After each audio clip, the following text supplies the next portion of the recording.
Welcome to education hub. आज हम science का जो कि बहुत ही महत्वपूर्ण प्रश्न है, आज उसका हम क्लास कराने वाले हैं, जो कि 2023 के एग्ज़ाम के लिए बहुत ही महत्वपूर्ण है और आने वाला है। चलिए, तो पहला क्वेश्चन है, देखिए पहला क्वेश्चन है, प्रकाश के परिवर्तन के कितने नियम होते हैं। तो आप लोग इस चैप्टर को पढ़े होंगे, प्रकाश के परिवर्तन के कितने नियम हैं। तो ऑप्शन ए में है 1, बी में है 2, सी में है 3 एवं डी में है 4। तो प्रकाश के परिवर्तन के 2 नियम होते हैं। कितने नियम होते हैं? 2। तो ऑप्शन बी में है कितना? 2। प्रकाश के परिवर्तन के कितने नियम होते हैं? 2। चलिए अगला क्वेश्चन देखते हैं। अगला क्वेश्चन है, वायु में गमन करती प्रकाश की एक किरण जल में तिरछी प्रवेश करती है। यह किरण जो कि वायु में कोई प्रकाश का किरण गमन करती है जल में, वायु से जो जल में जाती है, तो ऑप्शन ए में है वो किरण कैसी होती है? अभिलंब की ओर झुकेगी, बी में अभिलंब से दूर हटेगी, और सी में है सीधा निकल जाएगी, और डी में है परिवर्तित हो जाएगी। तो यह आप लोग जानते ही हैं कि जब सरल से विरल माध्यम में जाता है तो वो अभिलंब की ओर झुकता है, तो यह क्या होगा? अभिलंब की ओर झुकेगा। तो ऑप्शन ए में ही है, अभिलंब की ओर झुकेगा। चलिए अगला क्वेश्चन है। अगला क्वेश्चन है, निम्नलिखित में किस लेंस को अपसारी लेंस कहा जाता है? तो आप लोग सबको जानते होंगे कि ए में है उत्तल लेंस, बी में है अवतल लेंस, सी में उत्तल लेंस एवं अवतल लेंस, डी में है बाइफोकल लेंस। तो अपसारी लेंस जो है वो अवतल लेंस को कहा जाता है। किस लेंस को कहा जाता है? अवतल। तो ऑप्शन बी में है अवतल लेंस, तो इसका आंसर हो गया बी। चलिए अगला क्वेश्चन है। अगला क्वेश्चन है, किसी बीम का वास्तविक तथा समान साइज का प्रतिबिंब प्राप्त करने के लिए बीम को उत्तल लेंस के सामने कहाँ रखना चाहिए? अगर कोई बीम का वास्तविक साइज और प्रतिबिंब प्राप्त करने के लिए उत्तल लेंस पर कहाँ रखना चाहिए? तो चलिए इसका आंसर देखते हैं। तो ए में है लेंस के मुख्य फोकस पर, बी में है लेंस के फोकस दूरी की दुगुनी दूरी पर, सी में है अनंत, एवं डी में है लेंस के प्रकाशिक केंद्र तथा मुख्य फोकस के बीच। तो इसका आंसर क्या हो जाएगा, आप लोग बताइए। तो इसका आंसर हो जाएगा लेंस के फोकस दूरी की दुगुनी दूरी पर रखनी चाहिए। यानी फोकस का जो दुगुनी होता है आर पे रखेंगे तो उसका जो होता है दूरी समान आएगा एवं प्रतिबिंब समान आएगा। तो ऑप्शन हो गया बी, इसका क्या हो गया? बी। चलिए अगला क्वेश्चन है, मानव नेत्र जिस भाग पर किसी वस्तु को प्रतिबिंब बनाता है वह क्या कहलाता है? जो मानव नेत्र में है, जो जिस वस्तु का प्रतिबिंब बनता है वह क्या है? ए में है कॉर्निया, बी में है परितालिका, सी में है पुतली, एवं डी में है दृष्टिपटल। तो क्या होता है इसका ऑप्शन आंसर, आप लोग बताइए। तो जो मानव नेत्र है उसमें जो प्रतिबिंब बनता है वो बनता है दृष्टिपटल पर। किस पे बनता है? दृष्टिपटल। तो ऑप्शन डी में है दृष्टिपटल पे। तो ऑप्शन इसका हो गया डी। चलिए अगला क्वेश्चन है, किसी माध्यम अपवर्तनांक म्यू का मान होता है। तो आप लोग ये सभी बच्चे जानते होंगे किसी माध्यम का अपवर्तनांक क्या होता है। अपवर्तनांक का फॉर्मूला क्या होता है? ऑप्शन ए में है sine i by sine r, B में है साइन आर बटा साइन आई, सी में है साइन आई गुना साइन आर, और डी में है sine i plus sine r. तो आप लोग सभी बच्चे जानते होंगे जो अपवर्तनांक का फॉर्मूला होता है साइन आई बटा साइन आर। ऑप्शन जो कि ए में है, आंसर हो गया इसका ए, साइन आई बटा साइन आर। चलिए अगला क्वेश्चन है, किसी लेंस का आवर्धन का एसआई मात्रक निम्नलिखित में से कौन है? तो लेंस का एसआई मात्रक क्या होता है? ए में है मीटर, बी में है सेंटीमीटर, सी में है मिलीमीटर, एवं डी में है मात्रक विहीन। तो इसका आंसर हो जाएगा क्या? इसका आंसर हो जाएगा मात्रक विहीन, डी में ऑप्शन में है जो कि मात्रक विहीन। चलिए अगला क्वेश्चन है, तारों का टिमटिमाना प्रकाश के किस घटना को दर्शाता है? जो तारे टिमटिमाते हैं आकाश में वो किसके कारण यानी किस घटना को बताता है? ए में है प्रकाश का परिवर्तन, बी में है प्रकाश का अपवर्तन, सी में है प्रकाश का परिकिरण, एवं डी में है प्रकाश का वर्ण विक्षेपण। तो इसका है जो अपवर्तन के कारण जो होते हैं तारे टिमटिमाते हुए दिखाई देते हैं वो है प्रकाश का अपवर्तन, यानी कि ऑप्शन बी में है प्रकाश का अपवर्तन। अगला क्वेश्चन है, किसी चालक का प्रतिरोध निम्नलिखित में से किस पर निर्भर करता है? चालक की लंबाई पर, चालक के अनुप्रस्थ काष्ठ के क्षेत्रफल पर, चालक के पदार्थ की प्रकृति पर, उपयुक्त सभी पे। तो इसका आंसर हो जाएगा, क्योंकि जो प्रतिरोध होता है वो चालक की लंबाई पर भी, एल पर भी डिपेंड करता है, अनुप्रस्थ काट के क्षेत्र पर भी करता है, पदार्थ की प्रकृति पर भी पड़ता है। तो ऑप्शन 4 में है डी, उपयुक्त सभी पर। इसका ऑप्शन हो जाएगा डी, उपयुक्त सभी पे। अगला क्वेश्चन है, निम्नलिखित में कौन विद्युत शक्ति का एसआई मात्रक है? तो विद्युत शक्ति का एसआई मात्रक क्या होता है? ए में है वाट, बी में है वाट पर घंटा, सी में है एम्पियर एवं डी में है ओम। तो इसका आंसर क्या होता है आप लोग बताइए। तो विद्युत शक्ति का एसआई मात्रक होता है वाट। क्या होता है? वाट, जो कि ऑप्शन ए में है वाट। चलिए अगला क्वेश्चन है, विद्युत परिपथ में विद्युत धारा को मापने के लिए निम्नलिखित में से किस युक्ति का उपयोग होता है? यानी विद्युत परिपथ में जो विद्युत धारा होता है उसको मापने के लिए किस यंत्र का उपयोग किया जाता है? ए में है गैल्वेनोमीटर, बी में है वोल्टमीटर, सी में आमीटर एवं डी में है वोल्ट मीटर। वोल्ट मीटर देखिए यहाँ पे 2 बार दिया गया है, तो इसका आंसर क्या हो जाएगा? आमीटर होता है, जो ऑप्शन सी में है। क्या होता है? आमीटर, सी में है। अगला क्वेश्चन है, फ्यूज तार के लिए निम्नलिखित में कौन सा कथन सत्य है? फ्यूज जो तार होता है उसके लिए कौन सा कथन सत्य है? प्रतिरोध तथा गलनांक दोनों अधिक होता है, प्रतिरोध कम तथा गलनांक अधिक होता है, प्रतिरोध अधिक तथा गलनांक कम होता है, प्रतिरोध तथा गलनांक दोनों कम होता है। तो इसका आंसर क्या हो जाएगा?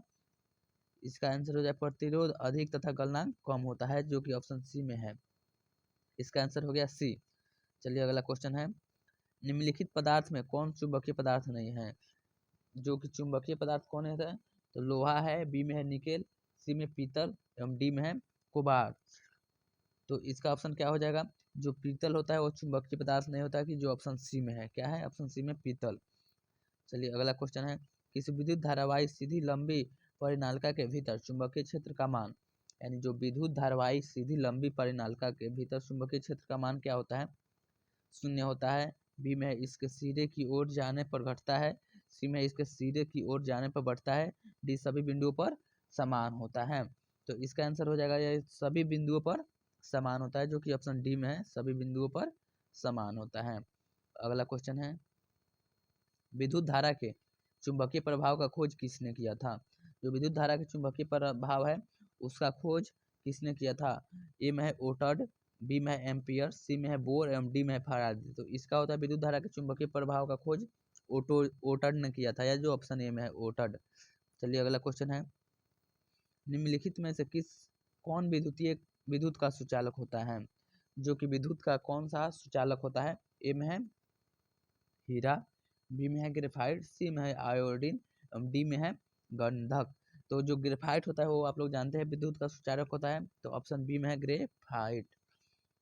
चलिए अगला क्वेश्चन है, तैलीय कागज होता है, जो तैलीय कागज होता है वो कैसा होता है? ए में है पारदर्शक, बी में है अपारदर्शक, सी में है पारभाषक, डी में इनमें से कोई नहीं। तो ये होता है, जो होता है जब कोई भी कागज पे तेल लग जाता है तो वो परभाषक होता है। क्या होता है? परभाषक। ऑप्शन जो कि सी में है, क्या होगा? परभाषक। अगला क्वेश्चन है, प्रकाश किस घटना के कारण सूर्य हमें वास्तविक सूर्योदय से लगभग 2 मिनट पूर्व दिखाई देने लगता है? वो किस घटना से होता है जो कि सूर्य हमें 2 मिनट पहले ही दिखाई देने लगता है? ए में है परिवर्तन, बी में वायुमंडलीय अपवर्तन, सी में पराकिरणन एवं डी में है वायुमंडलीय अपवर्तन एवं पराकिरणन दोनों। तो जो होता है हम लोग का सूर्य 2 मिनट पहले इसलिए दिखाई देगा कि वो अपवर्तन के कारण, जो कि ऑप्शन बी में है वायुमंडलीय अपवर्तन। ऑप्शन क्या हो गया? बी, वायुमंडलीय अपवर्तन। अगला क्वेश्चन है, प्रकाश की चाल विभिन्न माध्यमों में कैसा होता है? ए में समान होती है, बी में भिन्न भिन्न होती है, सी में ए और बी दोनों होती है, इनमें से कोई नहीं। जो प्रकाश का चाल होता है सभी माध्यमों में अलग अलग होता है, यानी भिन्न भिन्न होता है, जो कि ऑप्शन बी में है भिन्न भिन्न। चलिए अगला क्वेश्चन है, वायु में प्रकाश की चाल निर्वात की अपेक्षा होती है। जो वायु में प्रकाश की चाल निर्वात की अपेक्षा होती है, कैसी होती है? जो निर्वात में होता है उसके अपेक्षा कैसी होती है? ए में है कम, बी में है ज़्यादा, सी में है समान एवं डी में है इनमें से कोई नहीं। तो वायु जो होता है निर्वात को ही कहा जाता है, यानी कि हमेशा वायु का प्रकाश चाल जो होता है निर्वात के समान होता है, यानी ऑप्शन सी में समान। चलिए अगला क्वेश्चन है, लेंस के मुख्य फोकस की संख्या कितनी होती है? तो जो लेंस होता है उसका मुख्य फोकस कितना होता है? तो मुख्य फोकस होता है लेंस का, ऑप्शन ए में है ए, बी में है 2, सी में है 3 एवं डी में है 4। तो मुख्य फोकस की संख्या होती है 2, जो कि ऑप्शन बी में है 2। चलिए अगला क्वेश्चन है विद्युत का अच्छा चालक कौन है? विद्युत का अच्छा चालक ऑप्शन ए में है लकड़ी, बी में है प्लास्टिक, सी में है कार्बन एवं डी में है चांदी। तो सभी जो जानते हैं लकड़ी कुचालक होता है, प्लास्टिक भी कुचालक होता है, कार्बन होता है लेकिन बहुत कम होता है, लेकिन अच्छा चालक होता है चांदी। क्या होता है? चांदी, जो कि ऑप्शन डी में है। चलिए अगला क्वेश्चन देखते हैं। शुष्क सेल में ऋण इलेक्ट्रोड बना होता है, ए में तांबा का, बी में कार्बन का, सी में जस्ता का, डी में इनमें से कोई नहीं। जो शुष्क सेल होता है बैटरी का, उसमें जो इलेक्ट्रोड बना होता है वो किसका बना होता है? तो जो इसका होता है ऑप्शन में है बी, कार्बन का होता है। वहीं कार्बन से बना होता है इलेक्ट्रोड, शुष्क सेल में वो कार्बन का बना होता है। चलिए अगला क्वेश्चन है, एक जूल का मान क्या होता है? तो अब एक जूल का मान क्या होता है? तो एक जूल का मान ऑप्शन ए में 0.24 कैलोरी, बी में 4.18 कैलोरी, सी में 0.42 कैलोरी, डी में 2.4 कैलोरी। तो एक जूल का मान होता है 0.24 कैलोरी, यानी कि ऑप्शन जो ए में है 0.24 कैलोरी। चलिए अगला क्वेश्चन है, विद्युत बल्ब का फिलामेंट निम्न से किस धातु का बना होता है? जो विद्युत बल्ब होता है उसमें का जो फिलामेंट होता है कौन सा धातु से बना होता है? जो कि ऑप्शन ए में तांबा, बी में है नाइक्रोम, सी में है सीसा, डी में है टंगस्टन। तो जो होता है विद्युत बल्ब का फिलामेंट वो टंगस्टन से बना होता है, जो कि ऑप्शन डी में है टंगस्टन। चलिए अगला क्वेश्चन है, रियोस्टेट का उद्देश्य क्या था? जो रियोस्टेट वैज्ञानिक थे उसका उद्देश्य क्या था? धारा का परिमाण में वृद्धि, धारा का परिमाण में कमी, धारा का परिमाण में वृद्धि या कमी, इनमें से कोई नहीं था। रियोस्टेट थे उनका उद्देश्य था कि धारा का परिमाण में वृद्धि या कमी करने के लिए। तो जो कि ऑप्शन सी में दोनों होता है, तो परिमाण में वृद्धि या कमी दोनों होगा। चलिए अगला क्वेश्चन है, विद्युत आवेश का एसआई मात्रक क्या होता है? जो विद्युत आवेश है उसका एसआई मात्रक क्या होगा? ऑप्शन ए में है वोल्ट, बी में है ओम, सी में है जूल एवं डी में है कूलम। तो जो विद्युत आवेश होता है उसका एसआई मात्रक होता है कूलम। क्या होता है? कूलम, जो कि ऑप्शन डी में है कूलम। चलिए अगला क्वेश्चन है, Na4SO4 Na4SO4 plus BaCl2 arrow BaSO4 plus 2NaCl उपयुक्त अभिक्रिया में किस प्रकार की है? जो कि यह अभिक्रिया है कैसी है? ए में संयोजन अभिक्रिया है, बी में द्विविस्थापन अभिक्रिया, सी में वियोजन अभिक्रिया एवं डी में है विस्थापन अभिक्रिया। तो ये कौन सी अभिक्रिया है आप लोगों को बताना है। तो जो है ये है, देखिए Na जा रहा है, Ba इधर आ रहा है, यानी कि दोनों को दो तत्वों का विस्थापन हो रहा है, तो ये द्विविस्थापन अभिक्रिया होगी, यानी ऑप्शन बी में है द्विविस्थापन। अगला क्वेश्चन है, अम्लीय वर्षा के जल के पीएच मान क्या होता है? जो अम्लीय वर्षा होता है उसका जल का पीएच मान क्या होता है? तो आप लोग जानते ही होंगे 5.6 होता है, या 5.6 से कम, 5.6 से अधिक एवं 7। तो आप लोग जानते हैं जब अम्लीय है तो 5.6 से कम होना चाहिए, जो कि ऑप्शन बी में 5.6 से कम। ऑप्शन बी में क्या है? 5.6 से कम, वही आंसर हो गया अम्लीय वर्षा का पीएच। तो इसमें NaHCO3 यौगिक का प्रचलित नाम निम्नलिखित में से कौन है? NaHCO3 को कौन सा नाम से जाना जाता है? पहला है धोने का सोडा, बी में है बेकिंग सोडा, सी में विरंजक चूर्ण एवं डी में है सोडियम कार्बोनेट। तो NaHCO3 को बेकिंग सोडा कहा जाता है। कौन सा बेकिंग सोडा? जो कि बी ऑप्शन में है बेकिंग सोडा NaHCO3। चलिए अगला क्वेश्चन देखते हैं। अगला क्वेश्चन है, अपच का उपचार करने के लिए इनमें से किस औषधि का उपयोग होता है? जो अपच होता है, जो कि एसिडिटी हो जाता है, तो उसका उपचार करने के लिए किस औषधि का उपयोग होता है? तो एंटीबायोटिक का होता है, एनाल्जेसिक का होता है, एंटासिड का होता है, एंटीसेप्टिक का होता है। तो इसका आंसर क्या होगा? तो आप लोग जानते हो जो अम्लीय होता है उसको एंटासिड से मिटाया जाता है, जो अपच यानी होता है तो एंटासिड होगा, ऑप्शन सी में है एंटासिड। अपच का उपचार एंटासिड से किया जाता है। चलिए अगला क्वेश्चन देखते हैं। चलिए अगला क्वेश्चन देखते हैं। चींटी के डंक एक अम्ल छोड़ जाते हैं जिनके कारण जलन जर्द का अनुभव होता है। यह अम्ल निम्नलिखित में से कौन है? जो कि चींटी काटता है तो वो डंक मारता है, तो किस अम्ल को छोड़ता है? ए में है मिथेनोइक अम्ल, बी में है इथेनोइक अम्ल, सी में है सिट्रिक अम्ल, डी में है ऑक्जेलिक अम्ल। तो इसका आंसर क्या होगा? जो कि चींटी के डंक में कौन सा अम्ल पाया जाता है, तो मिथेनोइक अम्ल पाया जाता है, जो कि ऑप्शन ए में है मिथेनोइक अम्ल। चलिए अगला क्वेश्चन है, ऑक्जेलिक अम्ल निम्नलिखित में से किसमें पाया जाता है। जो ऑक्जेलिक अम्ल होता है वो किसमें पाया जाता है, ऑप्शन ए में है टमाटर, बी में है संतरा, सी में है सिरका एवं डी में है इमली।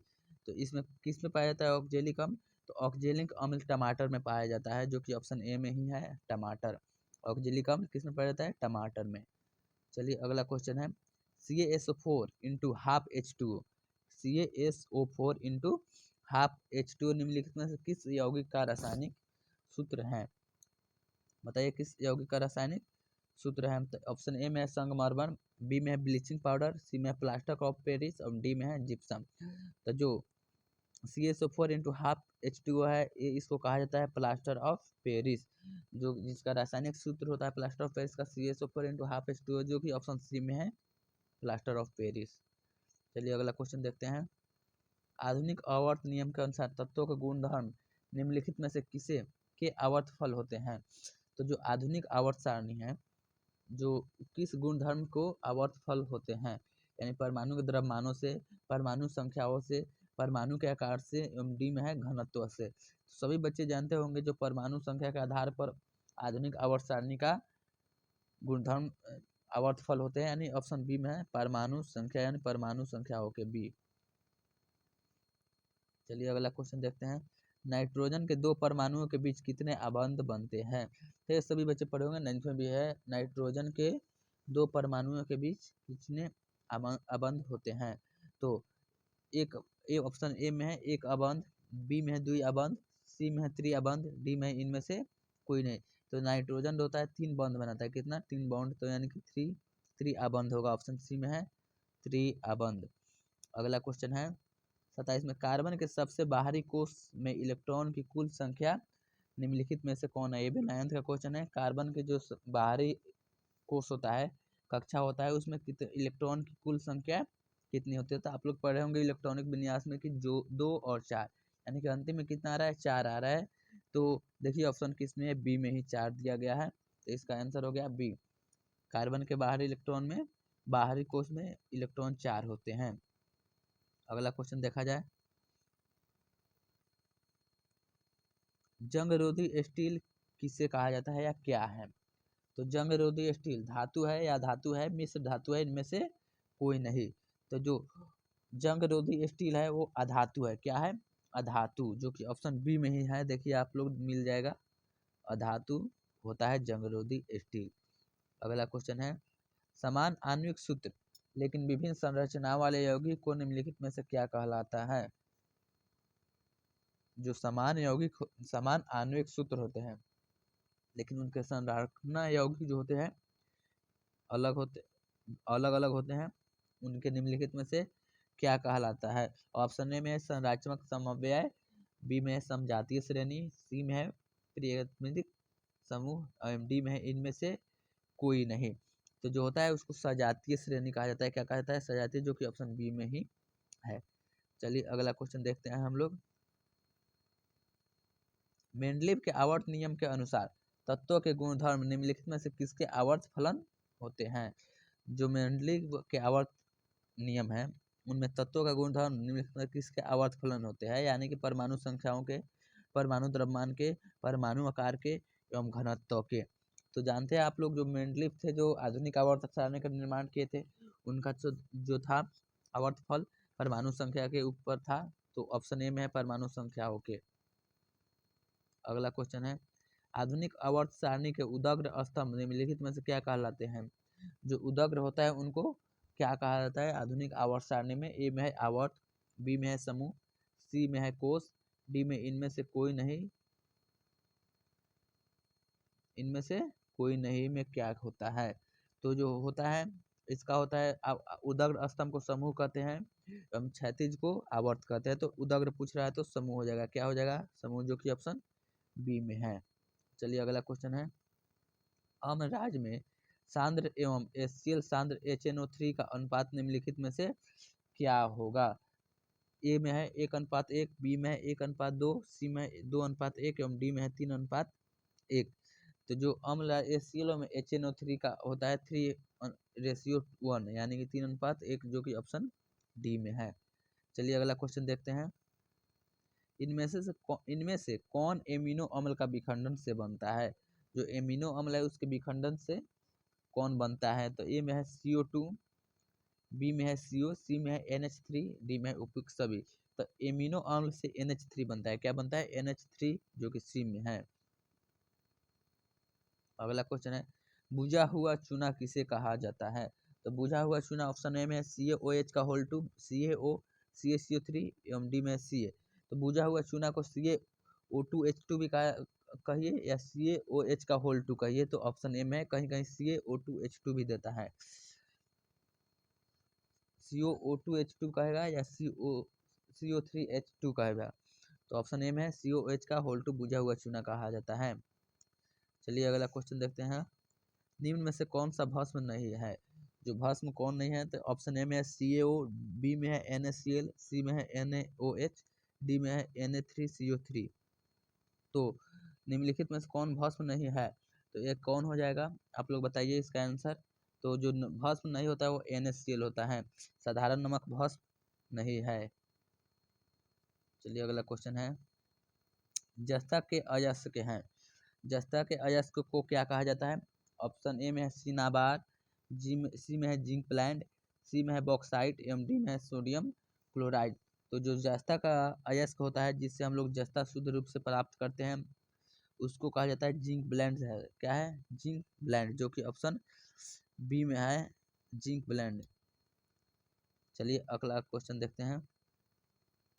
सिलिकॉन एक सिलिकॉन क्या है? धातु है, अधातु है, उपधातु है एवं मिश्र धातु है। तो जो सिलिकॉन होता है वो होता है उपधातु। क्या होता है? उपधातु। सिलिकॉन क्या है? उपधातु होता है। चलिए अगला क्वेश्चन देखते हैं। एल्कोहल में कौन सा तत्व उपस्थित नहीं है? जो एल्कोहल है, जो कि जिससे शराब होता है, उसमें कौन सा उपस्थित नहीं है? तो कार्बन, ऑक्सीजन, हाइड्रोजन एवं नाइट्रोजन। तो अल्कोहल में कार्बन होता है, ऑक्सीजन होता है, हाइड्रोजन, लेकिन नाइट्रोजन नहीं होता है, जो कि ऑप्शन डी में है। क्या हो गया? नाइट्रोजन। चलिए अगला क्वेश्चन देखते हैं। मिथेनोइक अम्ल का सामान्य नाम क्या है? तो मिथेनोइक अम्ल का सामान्य नाम क्या होता है? ऑप्शन ए में है फॉर्मिक अम्ल, बी में है एस्टिक अम्ल, सी में है टार्टेरिक अम्ल, डी में है लैक्टिक अम्ल। तो जो मिथेनोइक अम्ल का सामान्य नाम है वो है फॉर्मिक अम्ल, जो कि ऑप्शन ए में है फॉर्मिक अम्ल। अगला क्वेश्चन, सोना की परमाणु संख्या क्या होती है? तो जो सोना का परमाणु संख्या क्या होता है? ऑप्शन ए में है 29, बी में है 89, सी में 79 एवं डी में 39। तो सोना का परमाणु संख्या होता है 79, जो कि ऑप्शन सी में है 79। इसी के साथ 50 क्वेश्चन कंप्लीट हुए। अगला और 50 जो कि इसका इम्पोर्टेंट क्वेश्चन है वो अगले वीडियो में आएगा, क्योंकि लंबा वीडियो ना हो इसलिए आज का इतना ही वीडियो। आप लोग पढ़ते रहिए और एग्ज़ाम अच्छा से दीजिए।